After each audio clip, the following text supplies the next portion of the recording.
Direct चालू केलं recording सुरू झालं. ओके बघा एकदा फ्रिक्शनची डेफिनेशन सगळ्यांनी लक्षात आहे. फ्रिक्शनला कसं डिफाइन केलं? The opposing force which come into play when solid body move और tend to move over the surface of other body. दूसरे बॉडी के या फिर मोशन की टेंडेंसी भी जब होगी, कोई बॉडी है जिसके पास मोशन की टेंडेंसी है, मीन वो बॉडी आप मोशन करना चाह रहा है, तो उस केस में भी ये फ्रिक्शन वाला फोर्स लगेगा पीछे की ओर. ठीक है, मोशन के डायरेक्शन के अपोजिट. ठीक है, फिर उसके बाद हमने देखे थे, इसके बाद सबसे पहला देखा था हमने स्टैटिक फोर्स ऑफ फ्रिक्शन. क्या है static? The opposing force, again वही same definition, the opposing force which come into play when one body is trained or try to move on the surface of other body, but वो try कर रही है, motion अभी start नहीं हुआ है, that is called static. उसको हम स्टैटिक बोलेंगे. सबको याद है स्टैटिक में बॉडी कैसी होती है? रेस्ट में होती है. बॉडी स्टैटिक में रेस्ट में होती है. जब क्या करते हैं हम स्टैटिक की वैल्यू स्लोली बढ़ाते जाते हैं, तो एक सिचुएशन ऐसी आती है कि जब स्टैटिक फोर्स मैक्सिमम बनता है तो उसको बोलते हैं हम लिमिटिंग. त्यालाच लिमिटिंग बनायचं. स्टैट की max value, that is called limiting force of friction. अब लिमिटिंग के बाद हमने थोड़ा सा फोर्स भी बढ़ा दिया तो अब बॉडी मोशन में आ जाएगा. तो हाँ, तब बनता है काइनेटिक फ्रिक्शन. जब बॉडी अब मोशन में आता है तो काइनेटिक फ्रिक्शन. तो काइनेटिक हमने दो टाइप के देखे. कौन से थे? काइनेटिक में एक था स्लाइडिंग और दूसरा था रोलिंग. रोलिंग में क्या होता है? बॉडी रोल करती है over the surface of another body. दूसरे बॉडी के ऊपर बॉडी रोल करता है. स्लाइड में क्या होता है? बॉडी फिसलता है, स्लाइड होते जाता है. तो ऐसे हमने काइनेटिक फ्रिक्शन के दो टाइप देखे. सबको याद है काइनेटिक के? उसके बाद हमने कुछ न्यूमेरिकल भी सॉल्व किए इनके ऊपर. अब हम इस टॉपिक का और एक नया सेक्शन देखने जा रहे हैं, that is angle of friction. Angle of friction and अब देखेंगे हम एंगल ऑफ रिपोज. बहुत बढ़िया और छोटा सा पॉइंट है एंगल ऑफ फ्रिक्शन. देखो इसके लिए सिंपल एक्सपेरिमेंट भी देखते हैं. इसके लिए हम एक सिंपल एक्सपेरिमेंट देखते हैं. एक वही देखो, देखो इसके लिए हम सिंपल एक एक्सपेरिमेंट देखते हैं. यहां पर देखो, अब मैंने ऐसे माना है कोई ये प्लेन हॉरिजॉन्टल सरफेस है. ये कोई प्लेन हॉरिजॉन्टल सरफेस है. ठीक है, अब प्लेन हॉरिजॉन्टल सरफेस है तो मैं इसको ऐसे प्लेन एक स्ट्रेट लाइन में ड्रॉ कर दूं. प्लेन हॉरिजॉन्टल सरफेस है, let this is straight line. ये ऐसे स्ट्रेट लाइन है लाइक दिस, ये बुक की तरह ये सरफेस है. ठीक है, ये ऐसा कुछ सरफेस हमें दिख रहा है. अब मैं क्या कर रहा हूं, इसके ऊपर एक ऑब्जेक्ट को रख दिया. मैंने इसके ऊपर कोई ऑब्जेक्ट को रखा है लाइक दिस, ये ऐसे, ये हमारा ब्लॉक है. फॉर एग्जांपल ये ब्लॉक है.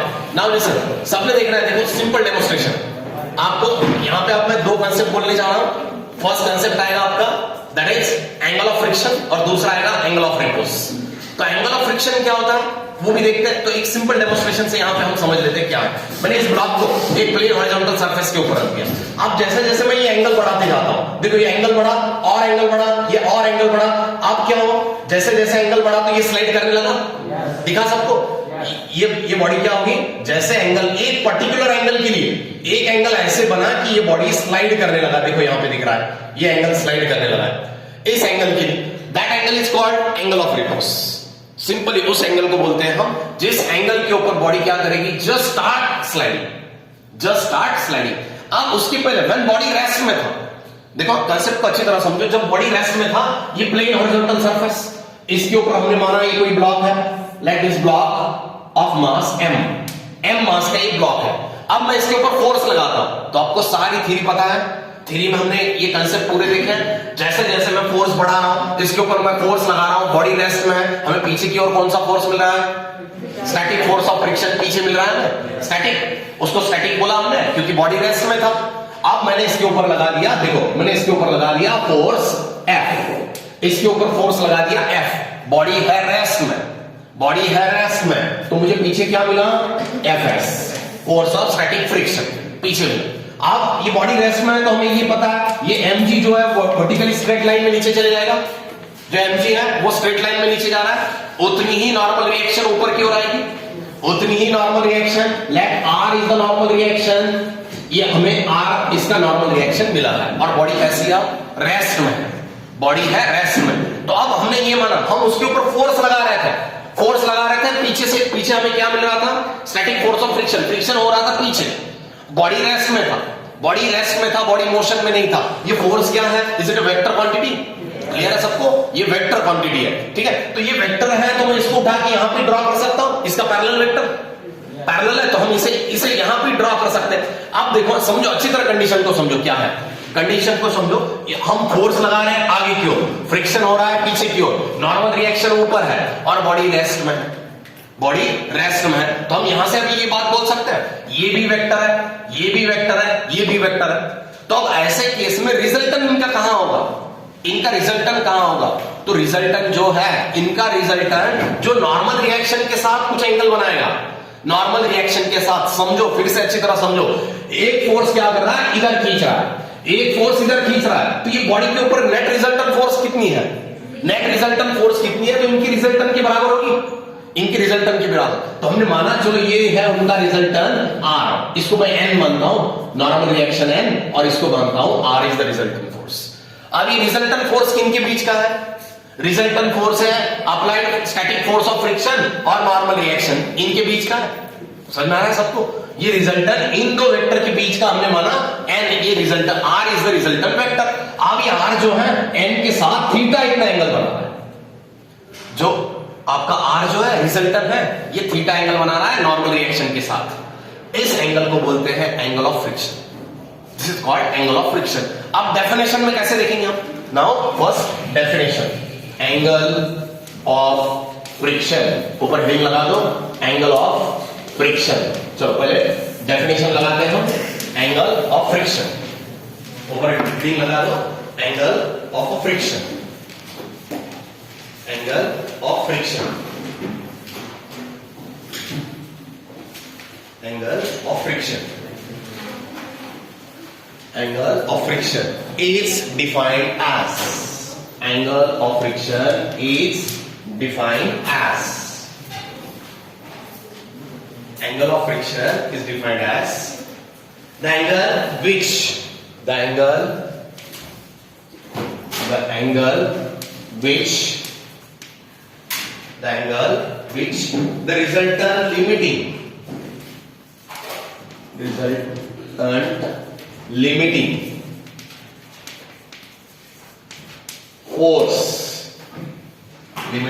force of friction, the angle of resultant which resultant limiting force of a friction, angle of resultant limiting force of friction and normal reaction,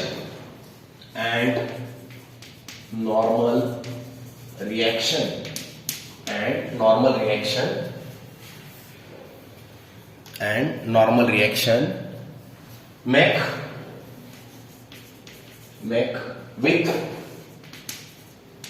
normal reaction,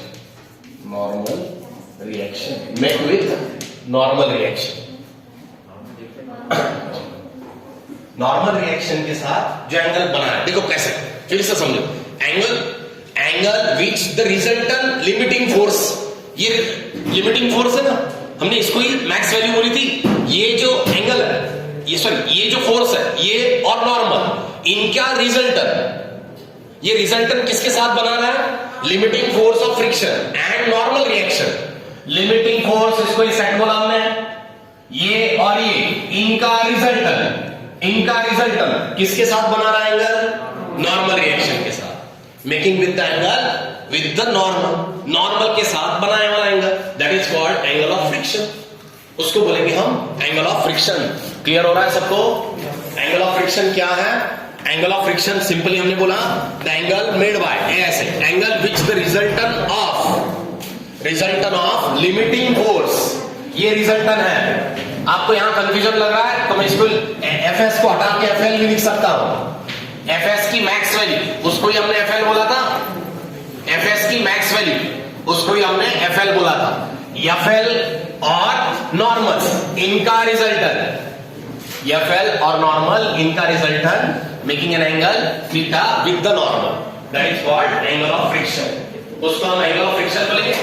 चलो आप दिख रहा है आपके सामने, अब हम इस फ्रिक्शन के लिए, अब इसके लिए हमें एंगल बनाना है। देखो सिंपल, ये वेक्टर क्वांटिटी है, फोर्स है, ये वेक्टर है, वी नो दैट, ये भी वेक्टर है और ये भी वेक्टर, ये रिजल्टेंट मिला उनका वेक्टर, ये रिजल्टेंट मिला, ये नॉर्मल रिएक्शन, ये कैसी मिलती है हमें?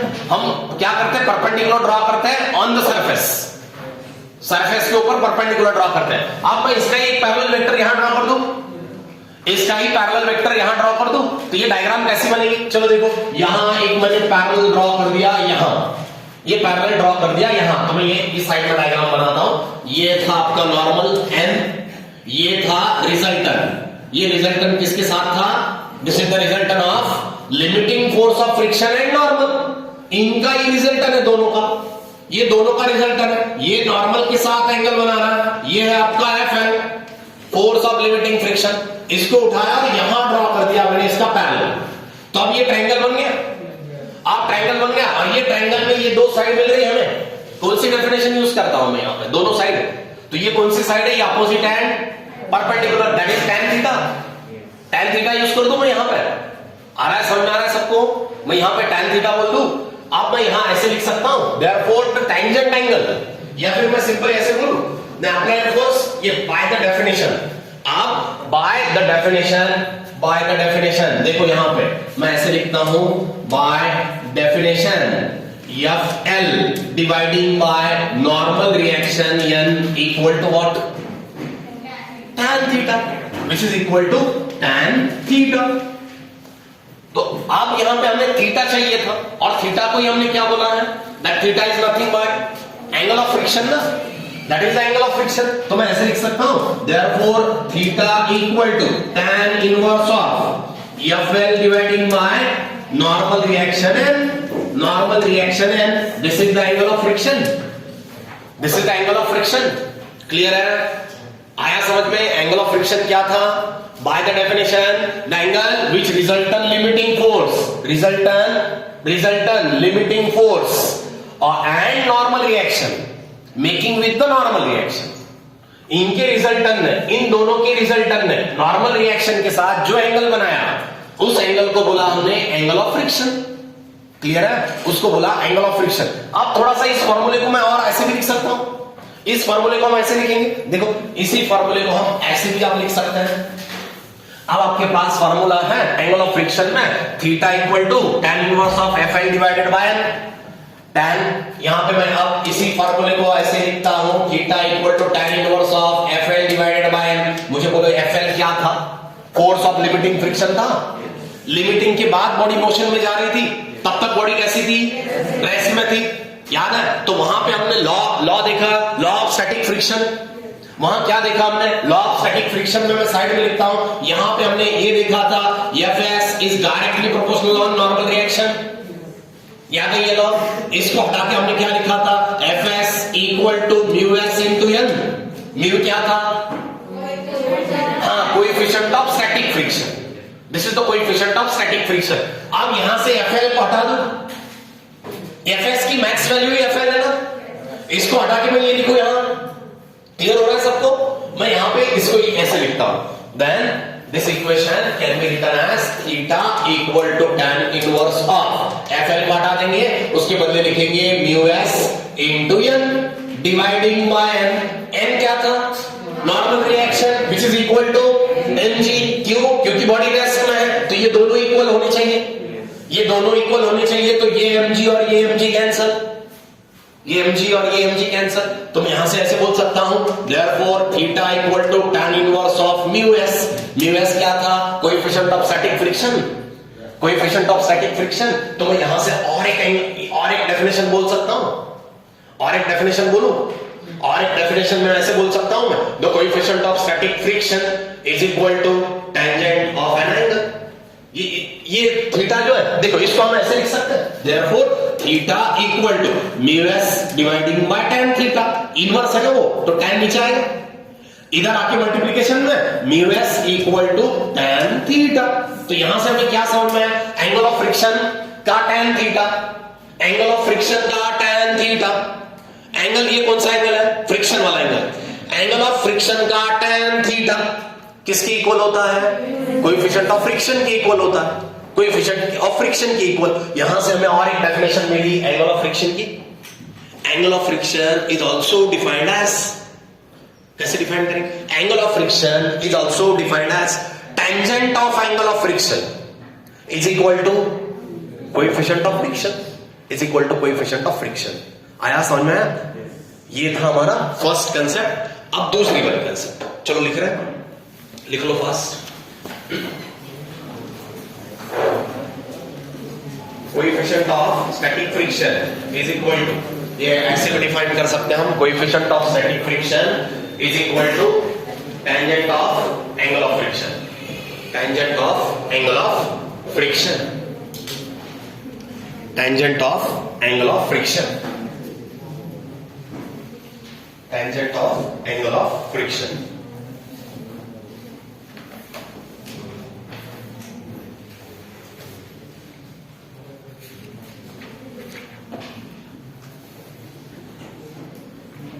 आता तुम्हाला दोन्हीमध्ये फरक कळायला पाहिजे। ये एंगल ऑफ फ्रिक्शन, आप देख रहे हैं नया छोटा सा और एक पॉइंट बनता है, एंगल ऑफ रिपोज। नेक्स्ट आता है हमारा एंगल ऑफ रिपोज। चलो रफ कर दूं, एंगल ऑफ रिपोज देखना है, ये डेफिनेशन यहां पे लिखता हूं मैं, तब तक लिखना होने तक मैं डेफिनेशन लिखता हूं। एंगल ऑफ रिपोज, अभी जो मैंने स्टार्टिंग में आपको एक छोटा सा डेमोन्स्ट्रेशन दिया था, उसी डेमोन्स्ट्रेशन को देखते हैं। एंगल ऑफ रिपोज, ऊपर छोटा मैं एक हेडिंग लगा दूं, angle of repose, angle of repose, angle of repose.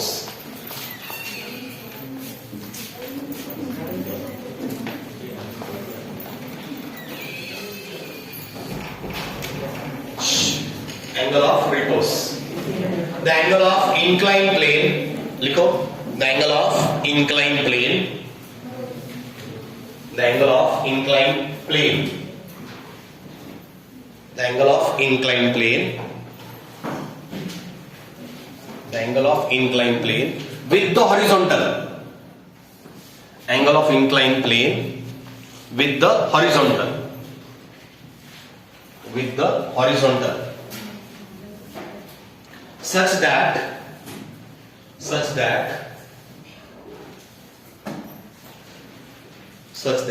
body place on it, body place on it, such that body place on it, such that body place on it, just start, body place on it, just start to slide, just start to slide, just start to slide। इसमें कोई difficulty नहीं, ये rough कर दो आप, ये हुआ सबको क्लियर। अब हम देखने जा रहे हैं एंगल ऑफ रिपोज। तो इसके लिए अभी जो मैंने डेमोन्स्ट्रेशन बताया था, फिर से वही एक बार देखेंगे। देखो एंगल ऑफ रिपोज क्या था, एंगल ऑफ रिपोज क्या था, ये है आपका प्लेन हॉरिजॉन्टल सरफेस, ठीक है, ये है प्लेन हॉरिजॉन्टल सरफेस। आप डेफिनेशन में क्या बोला गया है, कोई प्लेन हॉरिजॉन्टल सरफेस के ऊपर बॉडी है कोई, ये बॉडी को आप क्या करोगे, आप इस सरफेस को इतना इंक्लाइन करोगे, इस सरफेस को इंक्लाइन करेंगे प्लेन हॉरिजॉन्टल के साथ। मैं एंगल बढ़ाते जा रहा हूं, देखो देखो ये एंगल बढ़ रहा है, एंगल बढ़ रहा है, एंगल बढ़ रहा है। आप इस ब्लॉक ने जस्ट स्टार्ट किया स्लाइडिंग, तो ये प्लेन हॉरिजॉन्टल के साथ जो एंगल बना, that angle is called angle of repose. Clear हो रहा है, what is angle of repose? Simple है, body just starting to slide on incline surface, जिस इंक्लाइन सरफेस के लिए बॉडी का जस्ट स्टार्ट होना, बॉडी का स्लाइड होने के लिए जस्ट स्टार्ट होना, that angle is called angle of repose. ठीक है, अब ये हमें न्यूमेरिकली, ये तो हमने यहां डेमोन्स्ट्रेशन में देखा, अब ये हमें सॉल्व करके बोलना है कि एंगल ऑफ रिपोज कैसा होगा। चलो देखो इसके लिए हम कैसे डायग्राम बनाते हैं एंगल ऑफ रिपोज। तो अब हमने क्या किया, चलो अच्छी तरह देखो, ये था पहले ऐसा, ये सिचुएशन, ये थी प्लेन हॉरिजॉन्टल सरफेस, ये थी प्लेन हॉरिजॉन्टल सरफेस, इसके ऊपर एक ब्लॉक को रखा हमने। अब हम इस ब्लॉक को, इस प्लेन हॉरिजॉन्टल सरफेस को उठाते गए, कब तक उठाया, जब तक ये स्लाइड नहीं करता है। अब हमने क्या पाया कि एक पर्टिकुलर अल्फा एंगल के लिए, let that is an alpha, ये ब्लॉक ऐसा था, हमने और ऊपर यहां वो जस्ट स्लाइड करने लगा, उस एंगल को क्या बोला, that angle is called angle of repose. ठीक है, इसको बोल दिया हमने एंगल ऑफ रिपोज। अब जब एंगल ऑफ रिपोज में क्या होगा, बॉडी जस्ट स्टार्ट करेगी, स्लाइड होना जस्ट स्टार्ट करेगी। जब बॉडी स्लाइड होना जस्ट स्टार्ट करती है, तब उस केस में कौन सी केस लगाते हैं हम, जस्ट स्टार्ट किया है तो वहां पे एफएस होगा, FL, limiting force of friction की वैल्यू मैक्स होगी, मीन एफएस की वैल्यू मैक्स होगी, that FS value is called limiting force, उसको हमने लिमिटिंग बोल दिया। जैसे ही हम बॉडी को इंक्लाइन करते गए, तो आप सिचुएशन से देखो, समझो आप बॉडी ने यहां आने के बाद स्लाइड करना स्टार्ट किया है, तो हम इसका डायग्राम ड्रॉ करेंगे। ये होगा mg, एक ये सरफेस उसको नॉर्मल रिएक्शन देगा ऐसी स्ट्रेट लाइन में, ये होगी उसके ऊपर एक्ट होने वाली नॉर्मल रिएक्शन n, r मानते हैं हम, यहां n मानते हैं, n is the normal reaction. ये सरफेस देगा नॉर्मल रिएक्शन। आप बॉडी ने जस्ट स्टार्ट किया है स्लाइड होना, बॉडी ने जस्ट स्टार्ट किया है स्लाइड होना, तो mg के जो कंपोनेंट बनेंगे, यहां mg के कंपोनेंट बनेंगे, और पीछे वाला कौन सा फोर्स होगा, यहां पे फ्रिक्शन पीछे होगा, फ्रिक्शन पीछे होगा क्योंकि आप जस्ट स्लाइड करेगा। तो यहां mg के दो कंपोनेंट बन गए, एक कंपोनेंट बना mg, ये एडिशनल साइड है तो इसे भी अल्फा बोलेंगे ये एंगल, ये बना mg cos अल्फा, और ये बन गया mg sin अल्फा। चलो क्लियर है, ये बन गया, तो उसके ऊपर एक्ट होने वाले सारे फोर्सेस को हमने लगा दिया। अब जब बॉडी जस्ट स्लाइड कर रहा है, according to definition we know that angle of repose जो है लिमिटिंग में कंडीशन कैसा होगा, लिमिटिंग में कंडीशन फॉर लिमिटिंग, हाँ जस्ट स्टार्ट हुआ होगा ना मोशन, मोशन जो है वो जस्ट स्टार्ट हुआ होगा, तो लिमिटिंग में हम बोल सकते हैं, आप देखो फॉर लिमिटिंग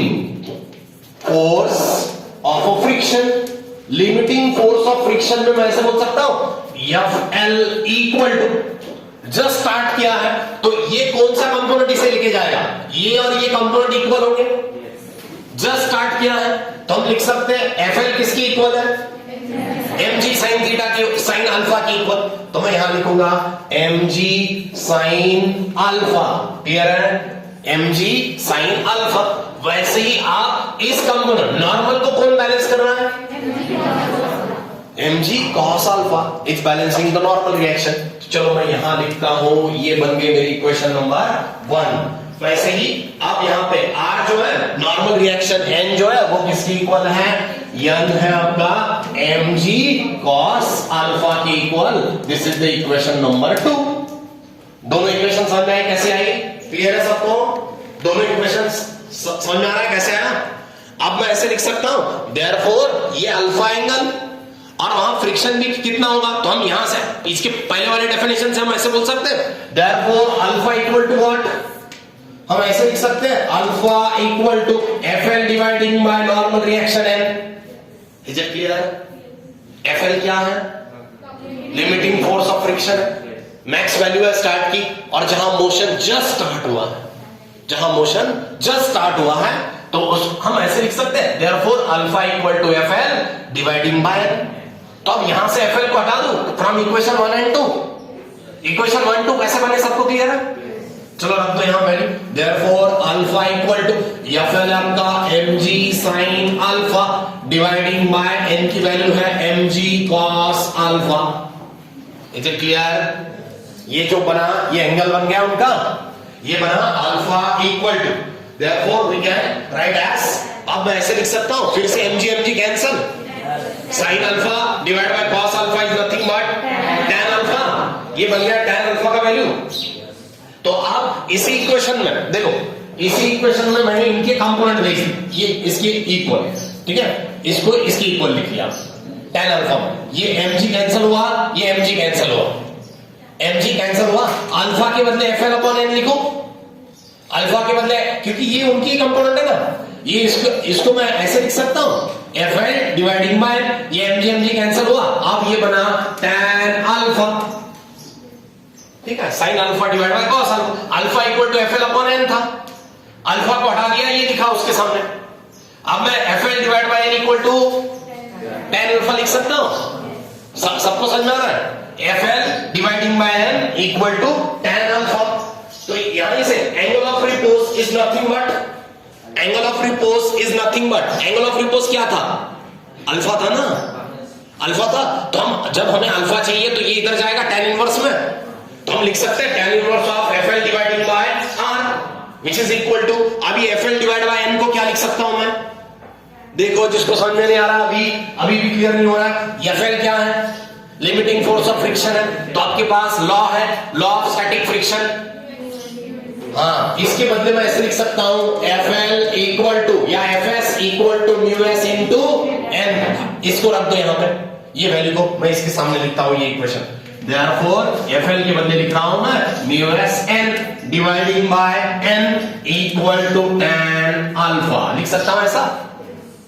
ये n से n कैंसिल होगा, ये n से n हुआ कैंसिल, हमें म्यू एस इक्वल टू क्या मिला, tan अल्फा। वही डेफिनेशन फिर से, Therefore, alpha equal to what, tan inverse of mu S. Alpha equal to alpha चाहिए तो ये tan इधर जाएगा इसके डिवाइड में, तो हम लिखेंगे alpha equal to tan inverse of mu S. अब अल्फा क्या था, एंगल ऑफ रिपोज। जहां पे क्या हो रहा था, sliding of that block just start, block का स्लाइड करना जस्ट स्टार्ट हुआ था, उस एंगल को हमने क्या बोला, angle of repose. Angle of repose तो मैं उसको फिर से ऐसे डिफाइन कर सकता हूं, मैं इसका डेफिनेशन ऐसे कर लूं, angle of repose is also defined as, angle of repose is also defined as tangent of mu s. Mu s is the coefficient of friction, static friction. जो फ्रिक्शन था उसी का ये फ्रिक्शन है, that is coefficient of static friction. मैं इसे ऐसे भी लिख सकता हूं, this is called as angle of repose. चलो दोनों क्लियर हुए, पहला था एंगल ऑफ फ्रिक्शन और अभी अब जो मिला हमें ये क्या है, एंगल ऑफ रिपोज है। क्लियर है, पहला था एंगल ऑफ फ्रिक्शन, वहां पे क्या देखा हमने एंगल ऑफ फ्रिक्शन में, angle of friction theta equal to क्या था, tan inverse of mu S, और यहां पे भी क्या मिला है, alpha equal to tan inverse of mu S. लेकिन अब दोनों में डिफरेंस क्या है, यहां सरफेस कौन सा है, इंक्लाइन है, वहां प्लेन था, दोनों में डिफरेंस समझ में आया, यहां इंक्लाइन है और वहां प्लेन था। चलो क्लियर है, दोनों क्लियर हुआ यहां पे। चलो एक न्यूमेरिकल इसके ऊपर न्यूमेरिकल सॉल्व करते हैं, रफ कर दिए, चलो लिखो, जिनका लिखना बाकी है लिख लो।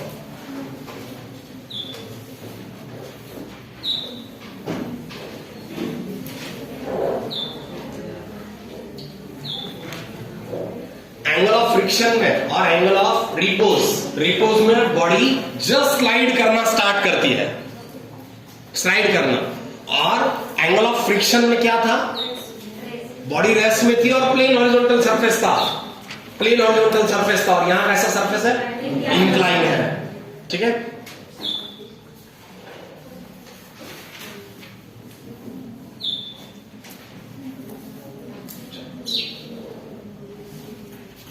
झाले यार, फास्ट लिया।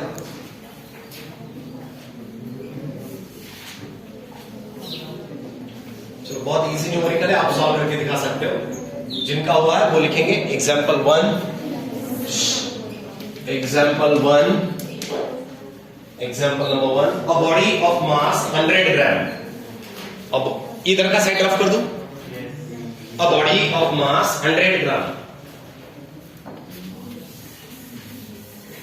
अ बॉडी ऑफ मास 100 ग्राम। मैं यहां पे लिखता हूं example number one, a body of mass 100 gram, a body of mass 100 gram sliding on inclined plane, sliding on inclined plane, sliding on inclined plane at 30 degree, sliding on inclined plane at 30 degree. What is the angle of friction? What is angle of friction? What is the angle of friction? If mu equal to 0.7, mu equal to 0.7, what is the angle of friction? What is the angle of friction? If mu equal to 0.7. AIPMT 2012 का question है, AIPMT का question है 2012 में पूछे वाला, बहुत easy numerical है। What is the friction force, what is the angle of friction, और आपको फ्रिक्शनल फोर्स भी कैलकुलेट करना है। Frictional force, angle of friction तो गिवन है ना, फ्रिक्शनल फोर्स करो इसको। What is the angle of, what is the frictional force करो, frictional force, what is the frictional force, what is the frictional force, mass 100 gram, sliding on an incline plane. चलो देखो, ये incline plane, यहां से body ने slide करना start किया है। ये थीटा बोला है 30 डिग्री है, ये जाएगा mg नीचे, ये होगी उसकी नॉर्मल रिएक्शन n, ये इसके दो कंपोनेंट बनेंगे mg cos थीटा और ये इधर वाला कंपोनेंट mg sin थीटा, और ये इधर जाएगा F, force of static friction. ये आपको वही पूछा है, what is the force, frictional force, what is the frictional force, frictional force कितना होगा उसका when body is just sliding।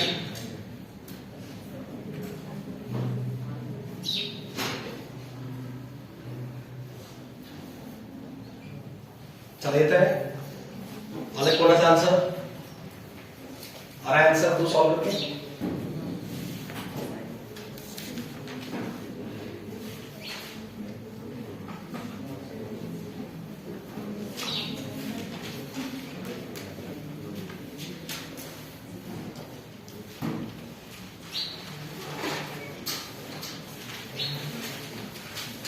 चलो फास्ट पटकन करा।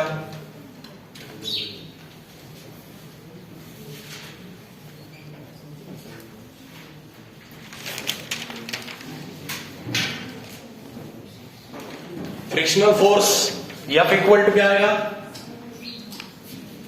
Mu S into N. Final answer, final answer है उसका 0.7 इंटू रूट 3/2, 0.7 इंटू रूट 3/2। बघा लगेच लक्षात घ्या, बघा आता हे तुमच्या समोरच आहे, मैं ऐसे बोल सकता हूं, अब इसने स्लाइड करना स्टार्ट कर दिया तो हमारे पास कोएफिशिएंट था, that is force F is equal to क्या था, म्यू इंटू एन ना। फोर्स ऑफ फ्रिक्शन पूछा, एंगल नहीं पूछा हमें, एंगल गिवन है, फोर्स ऑफ फ्रिक्शन। तो अब मैं यहां से एन में क्या लिखूं, ये नॉर्मल रिएक्शन किसको बैलेंस कर रहा है, तो यहां पे लिखूं मैं mg cos थीटा, आगे आंसर। तो F इक्वल टू म्यू का वैल्यू गिवन है 0.7 मल्टीप्लाइंग बाय m, ब्लॉक का मास 100 ग्राम है, 0.1 kg मल्टीप्लाइंग बाय ग्रेविटी को हम 10 कंसीडर करते हैं, यहां पर 10 multiplying by cos of 30 root 3/2 आला करायला सॉल्व आता हा 1 झाला, 10 ने मल्टीप्लाय केला, 0.7 into F equal to 0.7 into root 3/2 newton. This is the force, this is the force of friction. ये होगा फ्रिक्शनल फोर्स 0.7, 10 ने मल्टीप्लाई केला तो 1 होगा ना ये। चलो हुआ क्लियर, बहुत इजी न्यूमेरिकल था।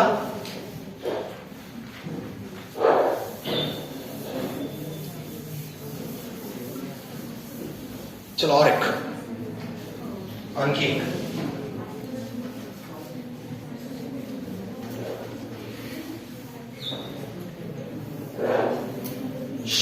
आता तुम्ही सॉल्व करता, अब आपको सॉल्व करना है, थोड़ा सा टफ है, इससे टफ है थोड़ा सा। A block of wood, a block of wood 1 kg, a block of wood 1 kg, a block of wood 1 kg, resting on inclined plane, resting on inclined plane, resting on an inclined plane at 30 degree, at 30 degree, and just start moving down, and just start moving down, and just start moving down, just start moving down. Mu equal to 0.2, coefficient of friction, mu equal to 0.2.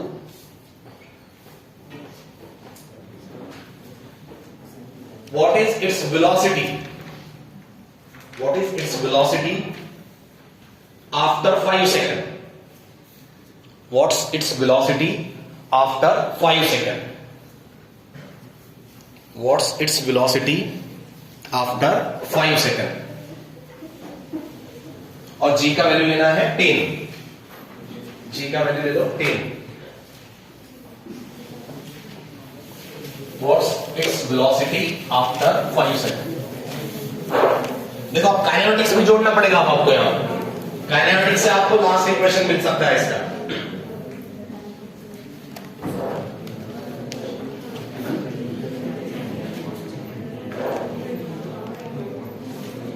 चलो इकडे बघा, चलो मैं solve करके दे रहा हूं, देखो आवाज बंद ठेवा तुमचा। इंक्लाइंड एंगल कितना बोला है 30 डिग्री है। यहां पे ब्लॉक कितना रखा है, एक ब्लॉक को यहां रखा है जिसका मास है 1 kg, ठीक है। तो फिर से ये mg स्ट्रेट लाइन में नीचे चले जाएगा, ये नॉर्मल रिएक्शन होगी, ये नॉर्मल रिएक्शन n, ये एंगल बनाना है, ये एंगल होगा mg cos 30 डिग्री, ठीक है। ये 30 है ना, ये स्ट्रेट लाइन में इधर आने वाला mg sin ऑफ 30 डिग्री, और ये पीछे जाने वाला fs। ब्लॉक जस्ट स्टार्ट किया तो आपको क्या पूछा है, 5 सेकंड के बाद उसकी स्पीड कितनी होगी, 5 सेकंड के बाद उसका वेलोसिटी कितना होगा। आप क्या करेंगे, हम 5 सेकंड के बाद हमें स्पीड पूछा है तो सबसे पहले अब एक्सेलरेशन है क्या हमारे पास, नहीं है एक्सेलरेशन, तो एक्सेलरेशन कैसा बनाएंगे हम, कैसा कैलकुलेट करेंगे। इसका मोशन कहां है, डाउनवर्ड में, तो नेट बड़ा वाला एक्सेलरेशन नीचे जाएगा, ए का डायरेक्शन यहां होगा।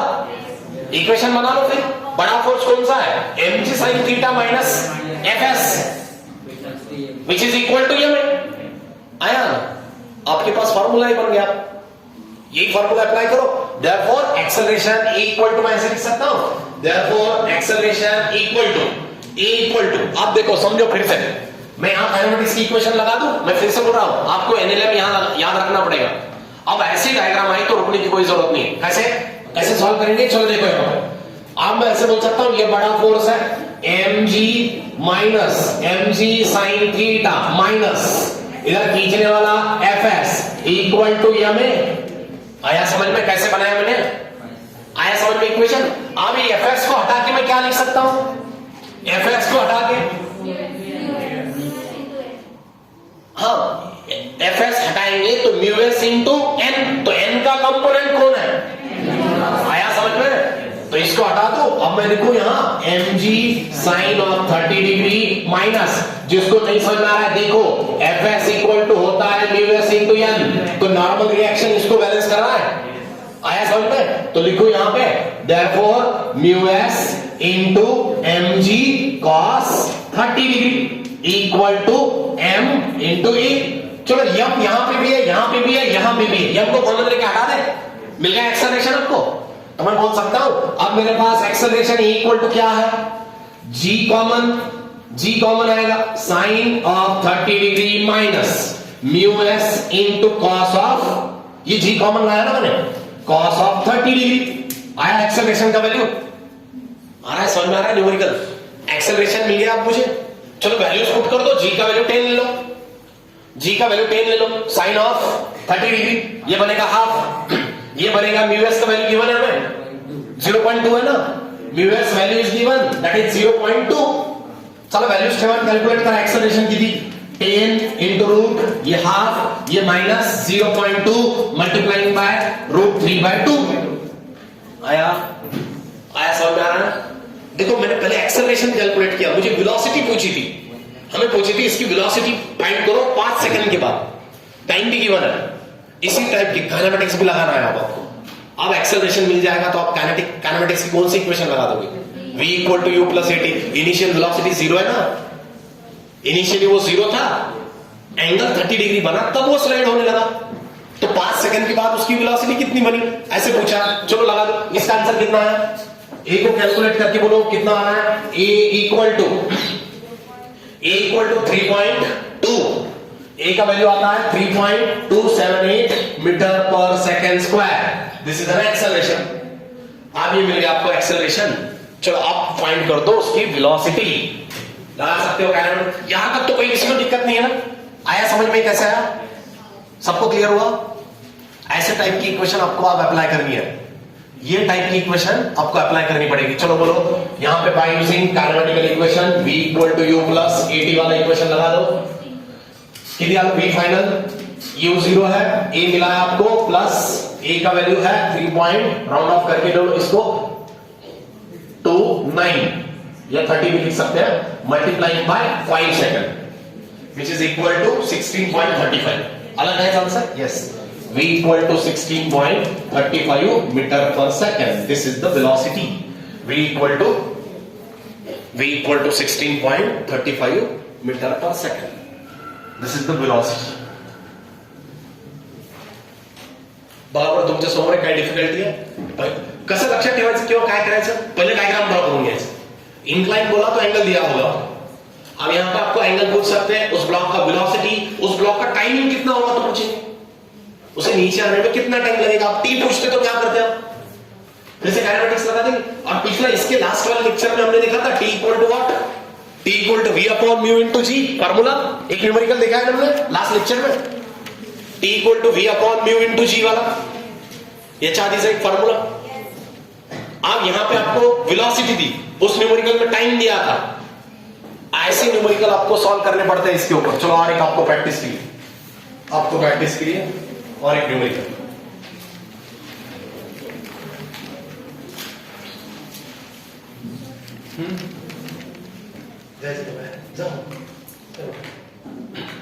आपको प्रैक्टिस के लिए चलो देखो, if the coefficient of friction